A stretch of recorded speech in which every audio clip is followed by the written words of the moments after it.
sama-sama tayong magiging karakli.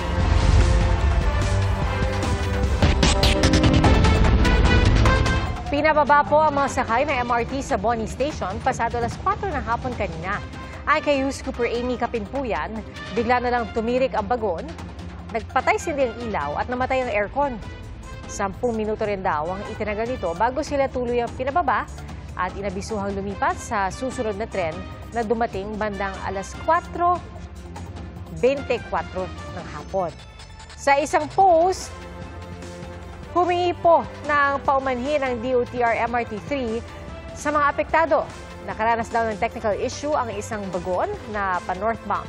Patuloy ang kanilang investigasyon sa pumalyang bagon. Nasira naman ang motorsiklong yan kaya itinulak ng isang lalaki sa highway sa Urdaneta City, Pangasinan. Ilang saglit pa, nagliyab ang motorsiklo. Sa investigasyon ng BFP, umapaw ang gasolina sa tangke at posible na kumalat ang gasolina sa mga kable ng motorsiklo kaya ito nagliyab. Lumalabas din daw na substandard ang piyesa ng motorsiklo. Wala namang nasaktan sa insidente at tuluyang naapula ang sunog ng may dumaang fire truck.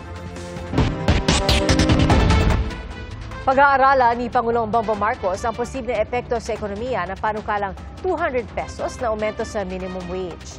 At pangamba naman ng ilang grupo, posibleng magmahal lalo na ang bilihin na makaapekto kahit sa mga walang dagdag sahod. Saksi si JP Soriano. Sa nakaraang 6 na administrasyon, di pa lumalagpas ng 200 pesos ang kabuuang aumento sa arawang minimum wage sa Metro Manila. Kaya ang 200 pesos na panukalang minimum wage hike na pumasa sa Kamara sa ikatlong pagbasa kahapon, inaabangan ng mga minimum wage earner, gaya ni Jerry. Mahigpit sir, hindi kaya. Hindi kaya i-budget. Halos mangutang ka pa sa iba para lang makatustos sa kwan. Para maisabatas, kailangang pag-isahin sa Bicameral Conference Committee ang mga bersyon ng Kamara at Senado. Nauna nang nagpasa ang Senado ng 100 pesos na minimum wage hike. Mas mabilis naman kung i-adapt na lang ng isa sa kanila ang panukala ng kabilang kapulungan para maidiretso na kay Pangulong Bongbong Marcos sa susunod na linggo na mag-a-adjourn ang 19th Congress. Alinlangan si Senate Committee on Labor Chairman Joel Villanueva kung ang House version ang i-adopt, baka raw i-veto ito ng Pangulo at hindi matuloy. For us, we still believe na yung 100 is most convenient and practical. Para kay Deputy Speaker Democrito Mendoza ng TUCP Party List, the higher, the better. Pero para sa mga negosyante at namumuhunan, pwedeng bumilis ang pagtaas ng presyo ng bilihin, umatras ang mga mamumuhunan at magsara ang maliliit na negosyo na di kayang magbigay ng dagdag sahod. Tataas yung presyo nila. Kung hindi na kayang bilhin yung presyo nila, magbabawas ang tao. Pag nagbawas ang tao at hindi pa rin kaya, magsasara. Wala na tayong magagawa. Pipilitin natin dagdag na lang ng magdagdag tayo ng sales. Kung hindi, magkuha tayo ng ibang items. Tingin din ng Makati Business Club, ang pinagtutuunan dapat ibaba ang presyo ng bilihin, lalo na ang pagkain. Hindi raw sila tutol sa pagkataas ng sahod, pero dapat daw ipaubaya ang usapin sa mga Regional Wage Board na pinag-aaralan ang cost of living sa isang lugar. Ayon naman sa Philippine Chamber of Commerce and Industry, ang mga nasa formal sector lang ang makikinabang sa aumento sa sahod. Pero ang dagdag presyo sa bilihin na posibleng idulot nito, mararamdaman din nila at ng mga manggagawa sa informal sector. Ayon sa Malacanang, pag-aaralan ng Pangulo ang panukala. Nais po ng Pangulo na maibigay kung ano po ang makakabuti sa mga manggagawang Pilipino. Titignan ng lahat ng aspeto at ang concerns ng lahat ng stakeholders. Sana matuloy na para at least kahit paano malaking bagay sa amin yun na manggagawa. Para sa GMA Integrated News, ako po si JP Soriano, ang inyong saksi. Ilang bahagi ng Metro Manila ang binaha kanina matapos bumuhos ang malakas na ulan. Sa gitna po nito, binabantayan ng isang low pressure area na posibleng maging unang bagyo ng 2025. Saksi si Jamie Santos. Nagsimulang bumuhos ang malakas na ulan sa bahagi ng EDSA Boni Avenue sa Mandaluyong pasado alas 5 ng hapon. Ang ilang riders sumilong sa ilalim ng MRT. Halos maukupa ang isang lane kaya bahagyang bumagal ang trapiko. Ang ibang rider naman gumilid sa kalsada para magsuot ng kanilang jacket at kapote. Pagpatak ng alas 7 ng gabi, pahana sa bahagi ng Taft Avenue malapit sa UN Avenue sa Maynila. Umabot sa bangketa ang taas ng tubig. Ang mga pasahero naman sa bahagi ng Espanya malapit sa Murayta, pahirapang makasakay. Inulan din ang bahagi ng EDSA Extension, pati sa Rojas Boulevard sa Pasay City. Ang mga pag-ulan dulot ng thunderstorms.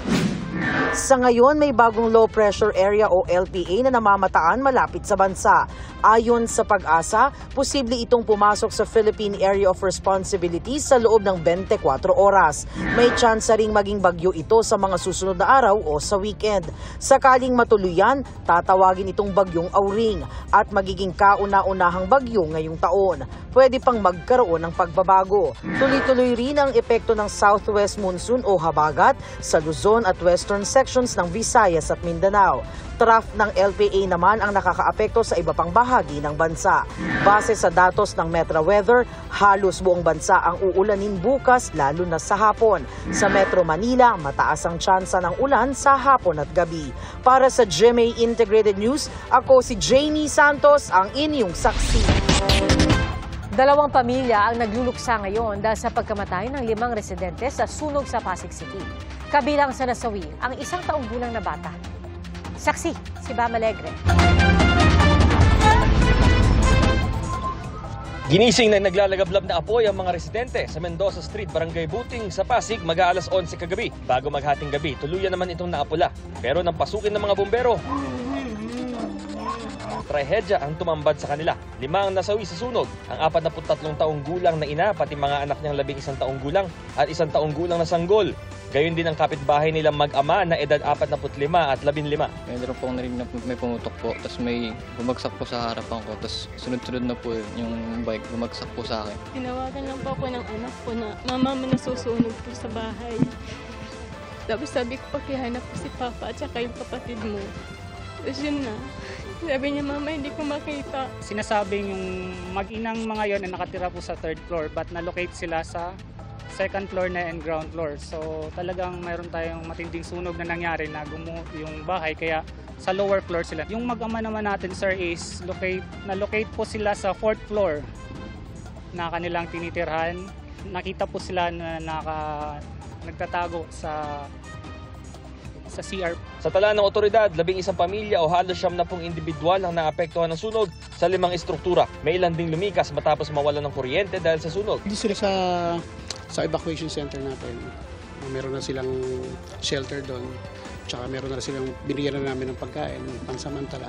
Tsaka nagbigay na rin ng DRM ng mga shelter nila. Patuloy ang investigasyon ng BFP.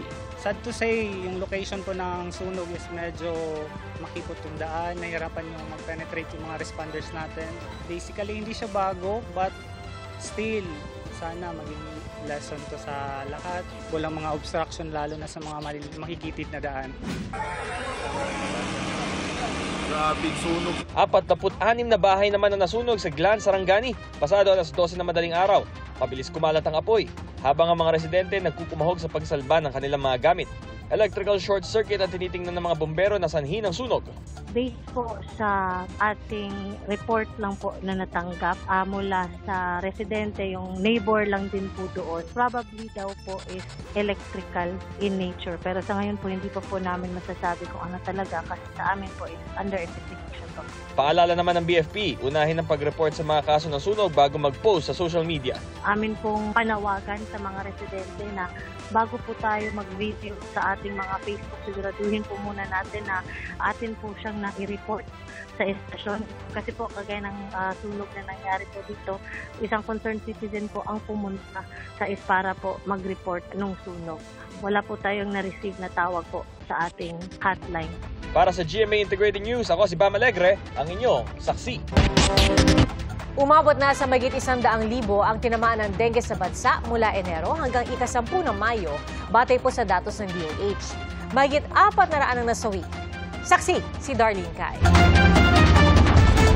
Tatlong arang nilagnat kaya isinugod sa ospital si Rosemary. Halos 5 buwan na ang nakalilipas. Nang makumpirmang may dengue siya, doon lumabas na bumagsak sa critical level ang kanyang platelet count. Natakot po na baka yun na po yung yung huling may daw po na hindi na makasurvive. Masakit po yung ulo. Na hindi po makakain. Nasusuka po. Na dengue at na-ospital din ang alaga niyang 10 taong gulang. Problema ang dumaraming dengue cases sa Barangay Rojas District sa Quezon City. Kaya bilang paghahanda para sa tag-ulan, sinimulan ng linisin ang mga estero at ibang pwedeng pamugaran ng lamok. We have continuously following the city's protocol, yung special cleanup drive from the city, both land and river. So that is weekly. Yon. And then we also have our health education regarding dengue.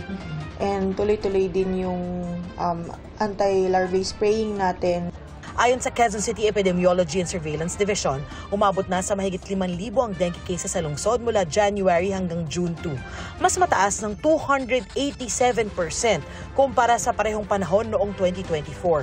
Sa Metro Manila, mahigit 19,000 ang dengue cases na naitala ng Department of Health hanggang May 17. Mahigit 110,000 cases naman sa buong bansa hanggang May 10. 437 ang namatay. Mga batang edad 5 hanggang 9 ang karamihan sa mga tinamaan. Mas mababa po ang immunity ng mga bata compared po sa adult. Kaya po mas tinatamaan po sila ng dengue. Kaya dito sa Esteban Abada Elementary School, inilunsad ng DOH ang Dengue Awareness Month. Tulong-tulong ang mga opisyal ng DOH, WHO, DepEd, DOLE at Quezon City LGU, pati mga magulang, kawani at volunteers sa paglilinis sa bawat sulok ng paaralan. Nag-misting din sa classrooms at naglagay ng anti-mosquito screens. Pinaigting din ng DOH ang kampanyang Alas 4 kontra Mosquito kung saan hinihikayat ang lahat, lalo ang mga paaralan na magtaob, taktak, tuyo at takip ng mga gamit na posibleng maipunan ng tubig at kalaunay pamugaran ng mga lamok. Dati na ring nagbabala ang DOH laban sa maling impormasyon. Hindi totoong sa gabi lang nangangagat ang lamok na may dalang dengue. Day biters ang tawag sa mga ito dahil madalas silang nangangagat mula pagsikat hanggang paglubog ng araw. Pero maaari pa rin silang mangagat sa gabi. Hindi rin totoong sa maruming tubig o lugar lang sila nangingitlog. Basta stagnant o nakatigil ang tubig, pwedeng pamugaran. Hindi rin nakahahawa ang sakit kapag nadikit sa taong may dengue. Nakukuha lamang ito sa kagat ng infected na babaeng Aedes mosquito. Ayon din sa DOH, wala pang patunay na nakagagamot ng dengue ang tawa-tawa o gatas-gatas.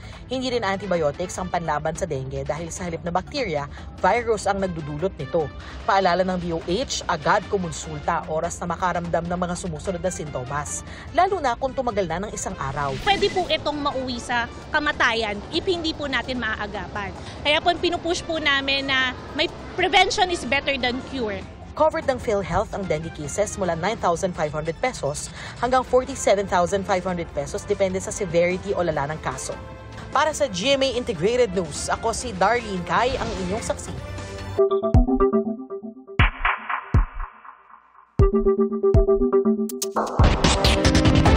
Nanindigan ang isa sa mga bumalangkas ng 1987 Constitution na paglabag sa saligang batas ang pagbasura sa isang impeachment case sa plenaryo lang ng Senado. Ang panawagan naman ng faculty ng UP College of Law sa mga senador sa issue ng impeachment laban kay Vice President Sara Duterte, hayaang lumantad ang katotohanan. Ating saksihan. Sa open letter ng mga miyembro ng faculty ng UP College of Law, nababahala sila sa mga mungkahing ideklarang de facto dismissed ang impeachment case laban kay Vice President Sara Duterte. Hindi raw suportado ng ebidensya at saligang batas ang mga ilinadahilan kung bakit dapat i-dismiss ang impeachment. Panawagan nila, hayaang lumantad ang katotohanan. Dapat anilang tuparin ng Senado ang tungkulin nito sa saligang batas na ituloy ng walang pagkaantala ang impeachment trial. Tingin ni Senadora Amy Marcos, maging ang ilang nasa administrasyon ayaw matuloy ang impeachment trial. Ang duda ko, hindi lamang ang sinasabi o tinatawag na mga Duterte ang interesado sa pag-dismiss. Ang pakiramdam ko, mismo ang administrasyon ay may mga grupo na nagsasabi na wag nang ituloy at baka mapahiya lang sa numero. ang hinahanap ngayon ay yung remedyo or sabi nyo nga, solusyon para parang walang mapapahiya sa Ewan ko yun lang ang pakiramdam ko. Ilang bersyon na raw ng resolusyon para ibasura ang impeachment case ang nakita ni Senadora Marcos. Hindi lang ang kay Senador Bato de la Rosa. Yung linabas sa media, parang ika-2 na yata yun. Tapos mula noon, meron pa akong nakitang iba. 2 pa yata. Pero ayon kay dating COMELEC Chairman Christian Monsod, isa sa mga bumalangkas ng 1987 Constitution, di pinapayagan sa saligang batas ang pagbasura ng impeachment case sa plenaryo lang ng Senado. That's because under the Constitution, it's the duty of the Senate to hear the case. So that's not hearing the case when you entertain a motion to dismiss. At kahit pa raw may mga senador na nagsasabing di pwedeng tumawid sa 20th Congress ang impeachment, kung talagang i-dismiss ng Senado ang impeachment sa plenaryo, pwede raw itong idulog sa Korte Suprema. Hininto nila o dismiss nila yun, may abuse of discretion yun. The House or anybody, the people, can go to the Supreme Court and say that the Senate's abusing its powers. They don't have that power. The duty is to hear the case. Giit naman ni Senador J.V. Ejercito, walang hakbang para pigilan ang impeachment trial. We are duty bound, as I mentioned, to go through it. No? So matutuloy yan. Hindi naman I don't think there's an attempt to derail or to stop. Sa kasaysayan natin, isa itong natatanging pagkakataon upang pag-usapan ng malaliman at mabuti kung ano yung talagang mahalaga sa ating pamahalaan. Good governance, accountability, at hindi yata akma sa purpose ng impeachment ang kanyang pag-dismiss na wala man lang naririnig na isa pang testigo o nakikitang isang ebidensya. Para sa GMA Integrated News, ako si Katrina Son, ang inyong saksi. Mga kapuso, maging una sa saksi. Mag-subscribe sa GMA Integrated News sa YouTube para sa iba't ibang balita.